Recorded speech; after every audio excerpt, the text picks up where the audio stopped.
ಹಸಿ ಭತ್ತ ಬಿಸಿ ಬೆಲ್ಲದ ನಾಡಲ್ಲಿ ರೈತರ ಆಕ್ರೋಶ.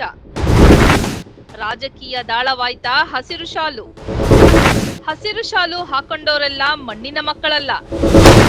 ಅನ್ನದಾತರ ವಿಷಯದಲ್ಲಿ ರಾಜಕಾರಣಿಗಳ ಮೊಸಳೆ ಕಣ್ಣೀರು. ಶಾಸನ ಸಭೆಗಳಲ್ಲಿ ಮಾತಾಡ್ತಕ್ಕಂಥ ರೈತರ ಮಗ ಅಂತ ಹೇಳಿ ಹೋದಂತ ಜನರು ಕೂಡ ರೈತರಿಗೆ ಏನೂ ಮಾಡಿಲ್ಲ. ಇಲ್ಲಿ ರಾಜಕಾರಣಗಳಲ್ಲಿ ಇರುವಂತ ವಿಷದ ಮನಸ್ಸು ಇಲ್ಬೇಕು ಕಣ್ರಿ, ನಿಂತಾಕಂಡ್ರಿ ಈ ರೈತರಿಗೆ ದೇಶದಲ್ಲಿ ಸ್ವಾತಂತ್ರ್ಯ ಸಿಕ್ತೇಳಿ. ನಮ್ಮ ಆರೋಗ್ಯನ ನಾವು ಕಾಪಾಡ್ಕೋಬೇಕು ಅಂತಂದ್ರೆ ವಿಷಮುಕ್ತ ಆಹಾರನ ನಾವು ಬೆಳಕಬೇಕು.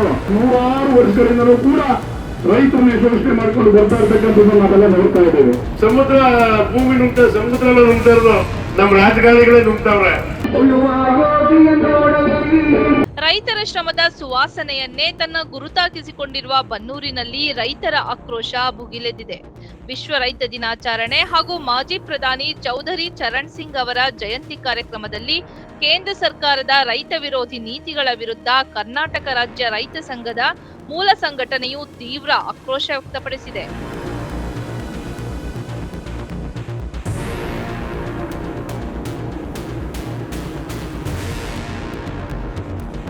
ಹಸಿ ಭತ್ತ ಮತ್ತು ಬಿಸಿ ಬೆಲ್ಲದ ನಾಡೆಂದು ಪ್ರಸಿದ್ಧವಾಗಿರುವ ಟಿ ನರಸೀಪುರ ತಾಲೂಕಿನ ಬನ್ನೂರು ಪಟ್ಟಣದಲ್ಲಿ ಕರ್ನಾಟಕ ರಾಜ್ಯ ರೈತ ಸಂಘದ ವತಿಯಿಂದ ವಿಶ್ವ ರೈತ ದಿನಾಚರಣೆ ಹಾಗೂ ದಿವಂಗತ ಮಾಜಿ ಪ್ರಧಾನಿ ಚೌಧರಿ ಚರಣ್ ಸಿಂಗ್ ಅವರ ಜನ್ಮದಿನವನ್ನ ಆಚರಿಸಲಾಯಿತು. ರೈತ ನಾಯಕರಿಗೆ ಪುಷ್ಪ ನಮನ ಸಲ್ಲಿಸಿದ ಎಲ್ಲರಿಗೂ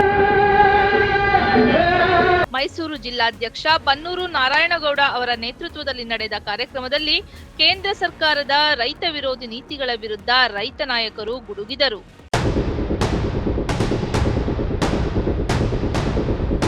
200 ವರ್ಷ ದರ್ಬಾರ್ ಮಾಡಿ ಎಲ್ಲನೂ ಚಿನ್ನ ಬೆಳ್ಳಿ ಆಭರಣ ಸಮೇತ ನಮ್ಮ ಬದುಕು ಕಾಫಿ ಟೀ ಎಲ್ಲನೂ ಬೋರ್ಕೊಂಡ್ರು. ಈಗ ಅವರೆಲ್ಲ ಬಿಳಿ ಬ್ರಿಟಿಷರು, ಈಗ ಎಲ್ಲಿ MP MLA ಗಳು MLC ಗಳು ಇವರು ಅವ್ರನ್ನ ಮೀರಿದವರು. ಹಸಿರು ಶಾಲು ಹೆಗಲ ಮೇಲೆ ಹಾಕಿಕೊಂಡವರೆಲ್ಲ ರೈತರಲ್ಲ. ಪ್ರಸ್ತುತ ರೈತರ ಹಸಿರು ಶಾಲು ರಾಜಕೀಯ ನಾಯಕರಿಗೆ ಕೇವಲ ರಾಜಕೀಯ ದಾಳವಾಗುತ್ತಿದೆ ಎಂದು ರೈತ ನಾಯಕರು ವಾಗ್ದಾಳಿ ನಡೆಸಿದರು. ಚುನಾವಣಾ ಸಮಯದಲ್ಲಿ ಮಾತ್ರ ರೈತರ ಬಗ್ಗೆ ಮೊಸಳೆ ಕಣ್ಣೀರು ಸುರಿಸುವ ರಾಜಕೀಯ ನಾಯಕರನ್ನ ರೈತರು ಎಚ್ಚರಿಕೆಯಿಂದ ಗಮನಿಸಬೇಕೆಂದು ಕರೆ ನೀಡಿದರು. 2800-3000 ರೂಪಾಯಿ ಹೋಗೋ ಭತ್ತನ ಸೀಸನ್ ನಾವು ಮಾರುಕಟ್ಟೆ ಮೇಲೆ ನಮ್ಗೆ ಕೊಡುವಂತ ದುಡ್ಡನ್ನ ಸುಗ್ಗಿ ಟೈಮ್ನಲ್ಲಿ ಬೆಲೆನೇ ಕೊಡೋದಿಲ್ಲ ನಮಗೆ. ಎಲ್ಲಾ ಸರ್ಕಾರಗಳು ಇವತ್ತು ನಮಗೆ ರೈತ ವಿರೋಧಿ ಸರ್ಕಾರ ಆಗಿರುವತ್ತು ನಮ್ಮನ್ನ ಆಳುವ MLA ಗಳಿರ್ಬೋದು, MP ಗಳಿರ್ಬೋದು, ಶಾಸನ ಸಭೆಗಳಲ್ಲಿ ಮಾತಾಡ್ತಕ್ಕಂಥ ರೈತರ ಮಗ ಅಂತ ಹೇಳಿ ಹೋದಂತ ಜನರು ಕೂಡ ರೈತರಿಗೆ ಏನೂ ಮಾಡಿಲ್ಲ ಇಲ್ಲಿವರೆಗೆ. ಅದರಿಂದ ನಾವೆಲ್ಲರೂ ಕೂಡ ಸಂಘಟಕರಾಗಬೇಕು, ನಾವು ಸರ್ಕಾರಗಳನ್ನ ಎಚ್ಚರಿಸಬೇಕು.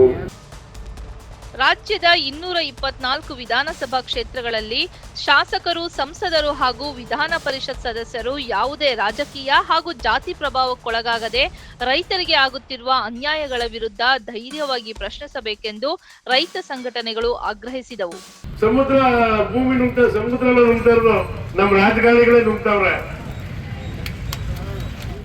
ಯಾವ ಊರಲ್ಲಿ ತಕ್ಕನೆ ಅದಕ್ಕೆ ಜಾಗ ಬೇಕು, ಇದಕ್ಕೆ ಜಾಗ ಬೇಕು ಅಂದ್ಬಿಟ್ಟು ಇವರೇ ನುಗ್ತಾವ್ರೆ. ಇವ್ರದ್ದು ಹೋರಾಟ ಅದ.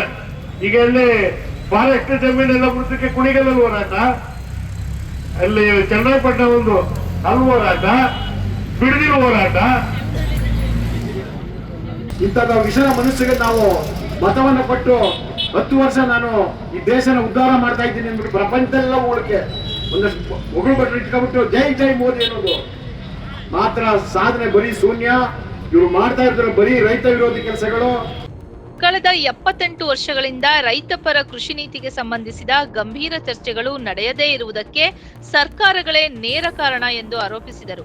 ಇದೇ ವೇಳೆ ಪ್ರೊಫೆಸರ್ ನಂಜುಂಡಸ್ವಾಮಿ ಅವರ ಹೋರಾಟದ ಮಾತುಗಳನ್ನ ಸ್ಮರಿಸುತ್ತಾ ಸರ್ಕಾರಗಳು ರೈತರ ಹಕ್ಕುಗಳನ್ನು ನಿರ್ಲಕ್ಷಿಸುತ್ತಲೇ ಬಂದಿವೆ ಎಂದು ಆರೋಪಿಸಿದರು. ಪ್ರೊಫೆಸರ್ ನಂಜುಂಡಸ್ವಾಮಿ ಅವರು ಕೂಡ ಹೋರಾಟವನ್ನು ಮಾಡಿದ ಸಂದರ್ಭದಲ್ಲಿ ರೈತರಿಗೆ ನೇರವಾಗಿ ಕರೆಯನ್ನು ಕೊಟ್ಟರು. ನಿಮ್ಮ ಬೀಜದ ಹಕ್ಕನ್ನ ತಾವೇ ಉಳಿಸ್ಕೊಳ್ಳಿ, ಈ ಬೀಜ ಮಾಡ್ತಕ್ಕಂಥ ಹಕ್ಕನ್ನ ಮಲ್ಟಿನ್ಯಾಷನಲ್ ಕಂಪನಿಗಳಿಗೆ ಕೊಡಬಾರದು. ಅವರು ಕುಲಂತರಗಾಮಿ ಬೀಜಗಳನ್ನ ಕೊಟ್ಟು ನಿಮ್ಮ ಭೂಮಿಯನ್ನ ಫಲವತ್ತತೆಯನ್ನು ಹಾಳು ಮಾಡ್ತಾರೆ. ನಿಮಗೆ ಪ್ರತಿಕ್ಷಣಕ್ಕೆ ನಿಮಗೆ ಫಲವನ್ನ ಜಾಸ್ತಿ ಕೊಡ್ತಕ್ಕಂಥ ಬೀಜಗಳನ್ನ ಕೊಡಬಹುದು. ಆದರೆ ಆ ಬೀಜದಿಂದ ಇವತ್ತು ಈ ಒಂದು ಕೃಷಿಕ ಜೀವನ ಹಸನಾಗೋದಿಲ್ಲ, ಹಾಳಾಗುತ್ತೆ ಅಂತಕ್ಕಂಥ ಮಾತನ್ನು ಕೂಡ ಆ ಸಂದರ್ಭದಲ್ಲಿ ಕೂಡ ಅವರು ಕರೆಯನ್ನ ಕೊಟ್ಟಿದ್ರು. ಒಟ್ಟಿನಲ್ಲಿ ವಿಶ್ವ ರೈತ ದಿನಾಚರಣೆಯ ವೇದಿಕೆಯಲ್ಲಿ ಅನ್ನದಾತರನ್ನ ಕಡೆಗಣಿಸಿರುವ ರಾಜಕೀಯ ವ್ಯವಸ್ಥೆಯ ವಿರುದ್ಧ ರೈತರ ಅಸಮಾಧಾನ ಭುಗಿಲೆದಿದೆ. ಮುಂದಿನ ದಿನಗಳಲ್ಲಿ ರೈತರ ಹಕ್ಕುಗಳಿಗಾಗಿ ನಡೆಸುವ ಹೋರಾಟ ಇನ್ನಷ್ಟು ತೀವ್ರವಾಗಲಿದೆ ಎಂಬ ಎಚ್ಚರಿಕೆಯು ಕಾರ್ಯಕ್ರಮದಲ್ಲಿ ಕೇಳಿಬಂದಿದೆ. Karnataka news, Bannur. Karnataka news digital channel ಅನ್ನು ಈಗಲೇ ಸಬ್ಸ್ಕ್ರೈಬ್ ಮಾಡಿ. ಧನ್ಯವಾದಗಳು.